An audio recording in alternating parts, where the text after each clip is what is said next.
Hola, el día de hoy vamos a ver la atención integral a víctimas de violencia sexual, cuáles son los 15 pasos que debemos de brindarle para la atención en salud a este tipo de pacientes. ¿Cuál es el objetivo de esta capacitación? Brindarle al talento humano en salud, a los profesionales de medicina, enfermería y el resto de talento humano, los conceptos tanto normativos como operativos para que brinden una atención integral a este tipo de pacientes. La ruta de atención de violencia sexual tiene 15 pasos, entonces vamos a ver uno a uno. El primer paso es la preparación de la comunidad para acceder a los servicios integrales de salud dirigidos a víctimas de violencia sexual. ¿Este paso a qué se refiere? A todas las IPS, ya sea públicas o privadas, la norma nos exige que debemos de preparar para que la comunidad reporte este tipo de situaciones. Entonces se habla de temas de promoción y prevención, de ofertar que en las IPS se brinda la atención a este tipo de pacientes. Todos los servicios de urgencias deben ofertar este servicio. Ningún servicio de urgencia se puede negar a brindarle la atención a una víctima de violencia sexual. Debe haber oferta que son las 24 horas, los 7 días de la semana. No hay restricción de horarios ni de días para la atención a este tipo de pacientes. El paciente en el momento que llegue pues se debe de atender. Lo importante en la educación a la población es que cuando pasen este tipo de situaciones, las víctimas deben de acudir lo más pronto posible al servicio de urgencias. Si es posible, apenas suceden los hechos, con la misma indumentaria, la ropa, todo lo que tienen, deben de acudir de inmediato al servicio.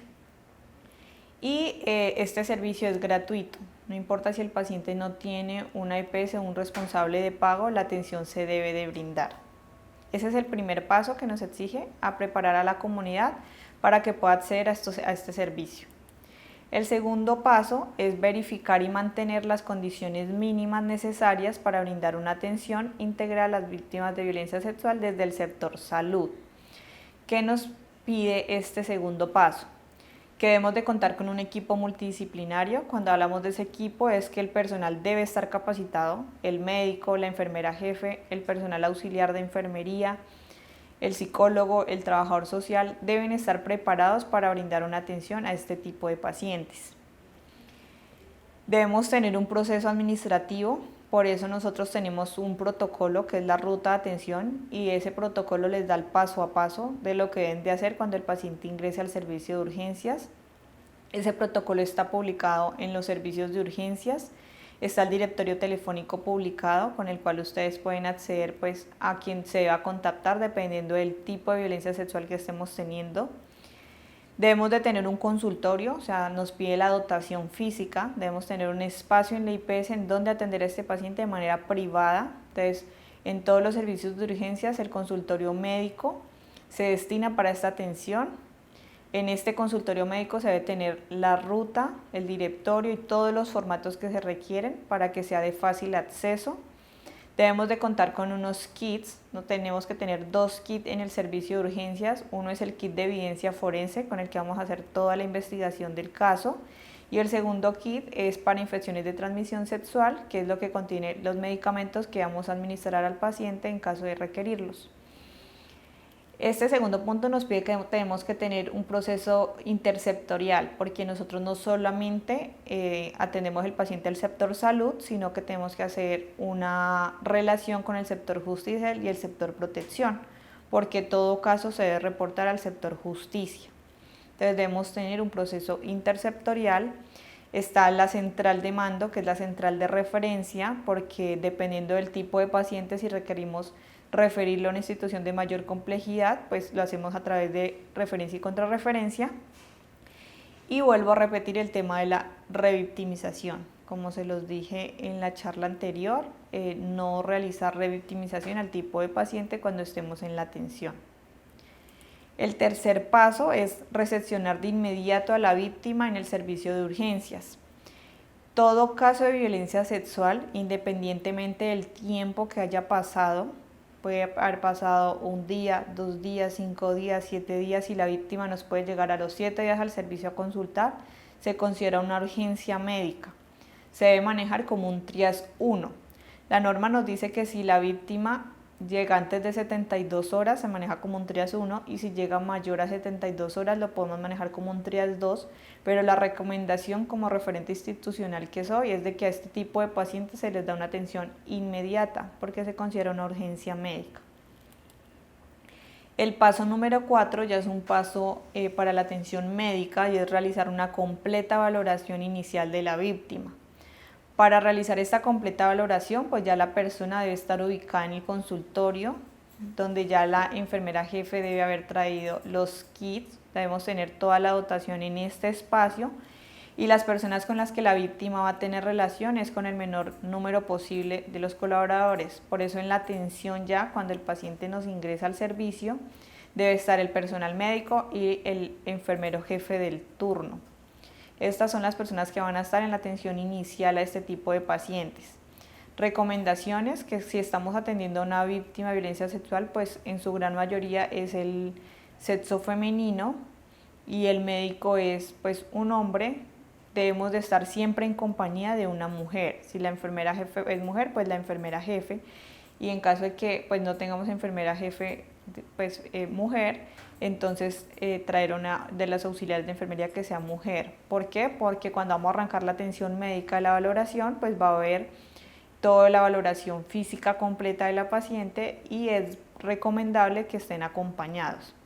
Eso es muy importante que lo dejen en la historia clínica con quién están haciendo el examen físico, lo dejen escrito con el nombre del colaborador que le están haciendo el examen físico.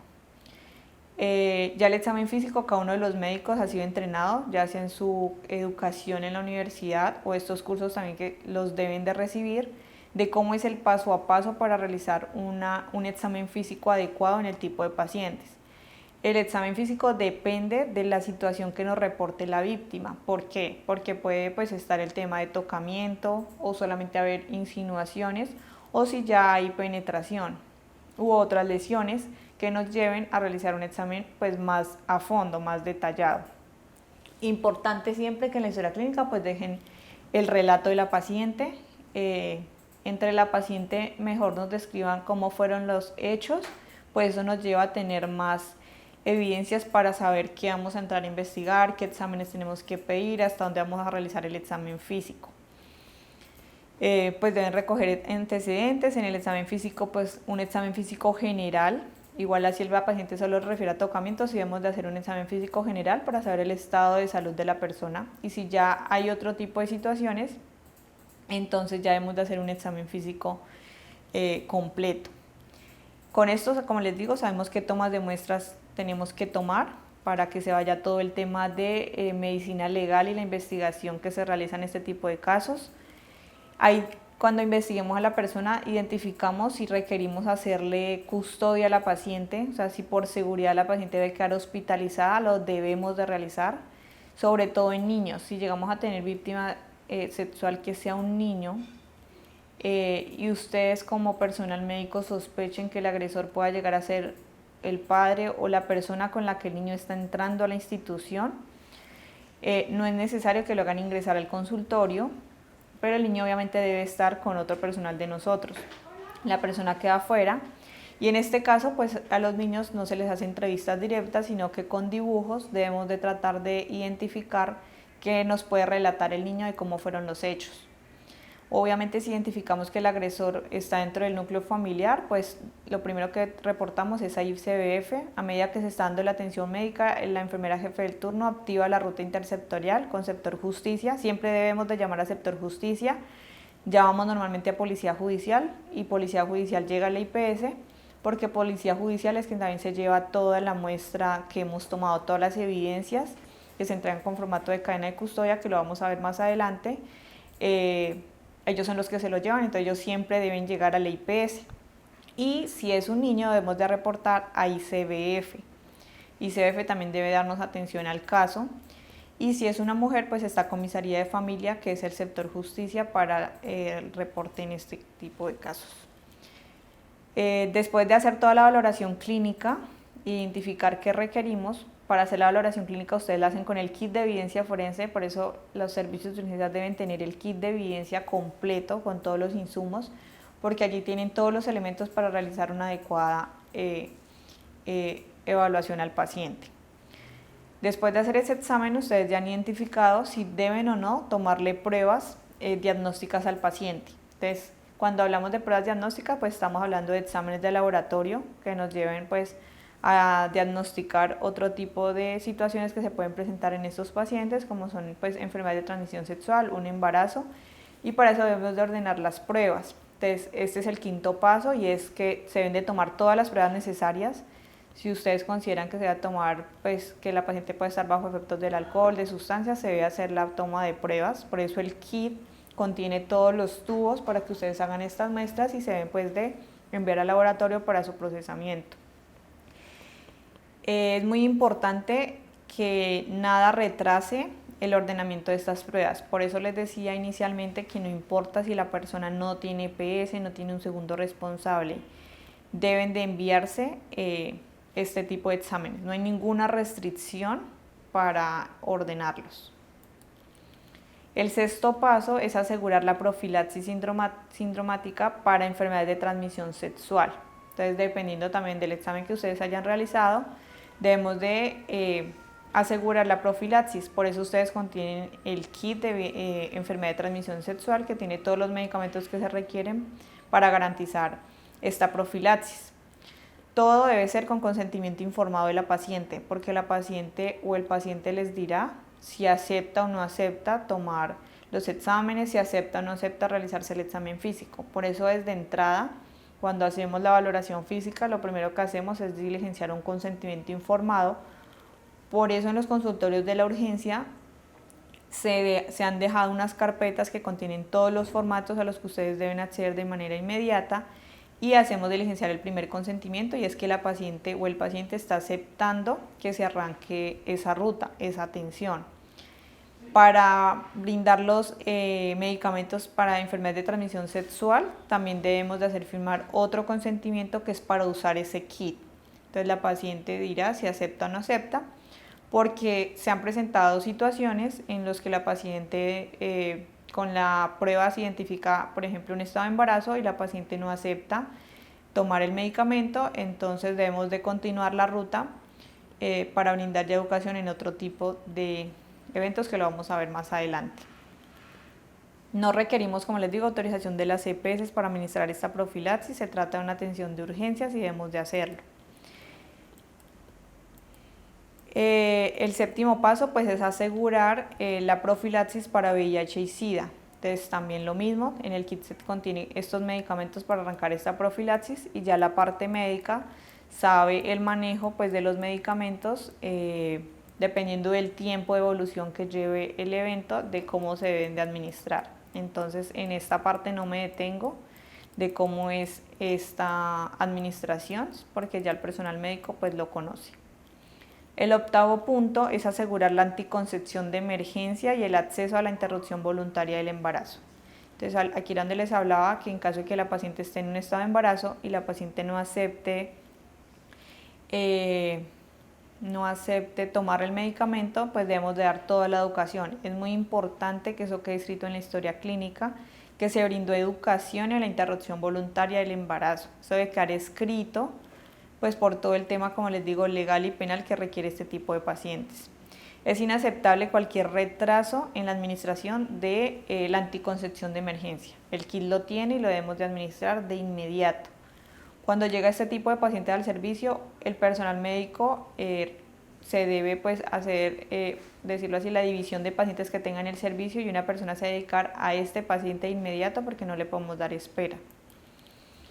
El noveno punto es asegurar una intervención terapéutica inicial especializada en salud mental, porque como les hablaba, ya hicimos todo el tema de el físico, o sea, hacerles el examen físico a la paciente, sus exámenes, garantizarle su medicamento, pero también tenemos que ir a la parte mental y psicológica. Entonces lo primero que debemos de hacer es pues una atención no especializada, y en eso es que es muy importante que todo el personal que atiende a la paciente trabaje, y es la empatía con la persona, no revictimizarla y brindarle los primeros auxilios psicológicos. Cuando ya hablamos de una atención especializada, pues ya vamos a hablar de intervención en crisis, de psicoterapia, y por eso debemos de contar con el psicólogo y el trabajador social en el servicio, los cuales debemos de hacerles el llamado para que atiendan a la paciente en el servicio y hagan su intervención. Siempre de todo paciente de violencia sexual no se puede retirar, o sea, no puede tener un egreso del servicio sin que el trabajador social o el psicólogo valoren la paciente, porque está todo el tema mental y psicológico. Entonces hablamos de un trato humanizado. Cuando hablamos de un trato humanizado, vamos hasta donde la paciente nos lo permita. Entonces siempre se le hacen preguntas que si quiere que hablemos o hablar hasta el momento en que la paciente lo permita, que ellos nos cuenten, o sea, hasta dónde crean que debemos de saber. No tienen necesidad de contar todo lo ocurrido, todo depende del relato de la paciente y cómo ella se siente en confianza para reportarnos todo. Entonces nosotros también debemos de brindar desde la parte de la empatía y pues humanizadamente para que la paciente nos pueda tener confianza y poder llegar a hacer una intervención pues en crisis en este tipo de pacientes. El paso 10 es planear todos los seguimientos que debe tener esta víctima y hablamos de 5 seguimientos. Toda víctima de violencia sexual, independientemente de las condiciones con las que egrese, porque podemos tener pacientes que egresen pues muy rápidamente del servicio, como hay otras pacientes que ya requieren una hospitalización o una remisión, pero toda paciente en su egreso debe tener 5 controles. El primer control es a las 2 semanas, el segundo control es a las 4 semanas, el tercer control es a los 3 meses, el cuarto control es a los 6 meses y el quinto control es al año. ¿Qué quiere decir esto? Que al año es donde se da cierre de caso de una víctima de violencia sexual. Esa paciente se tiene que seguir viendo por consulta externa. ¿Qué acciones se hacen en esos seguimientos? Dependiendo porque si a la paciente se le hicieron toma de pruebas, administración de medicamentos, pues en esos controles debemos de seguir con un control también de pruebas de laboratorio, la administración de los medicamentos y todo el tema social y psicológico. Si la paciente en la atención no se le tuvo que brindar exámenes de laboratorio ni administrar profilaxis, entonces continuamos con un manejo mental y psicológico. Siempre en los controles debe estar la parte de psicología para este seguimiento.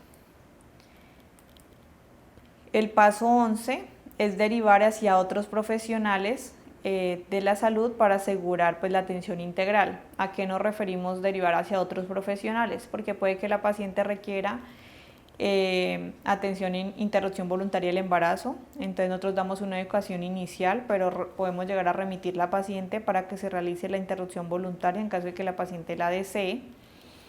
Para todo el tema de VIH y SIDA también debemos de hacer la remisión y pues hacerla hacia los otros profesionales y el tema de psicoterapia que ya lo hablamos. El punto 12 es derivar hacia otros sectores involucrados en la atención, entonces por eso les he hablado que solamente no está el sector salud, sino que debemos de dirigir hacia el sector justicia, hacia el sector protección. El paso 13 es muy importante para el personal médico.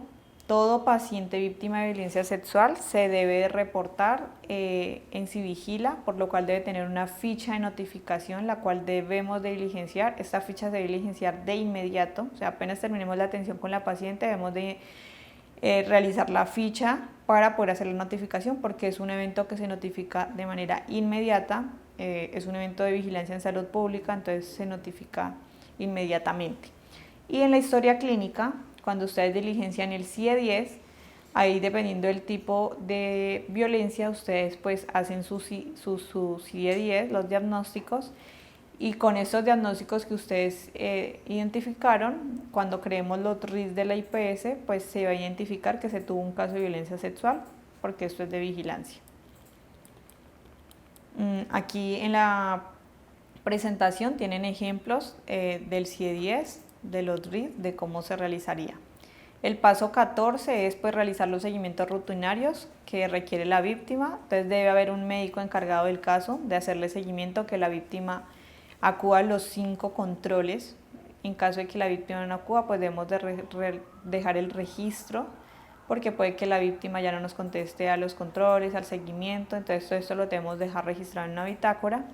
Y el paso 15 es efectuar el cierre del caso. Entonces se le orienta, se le explica y se quedan como un acuerdo con la víctima de que ya el caso se ha dado por cerrado. Muchísimas gracias.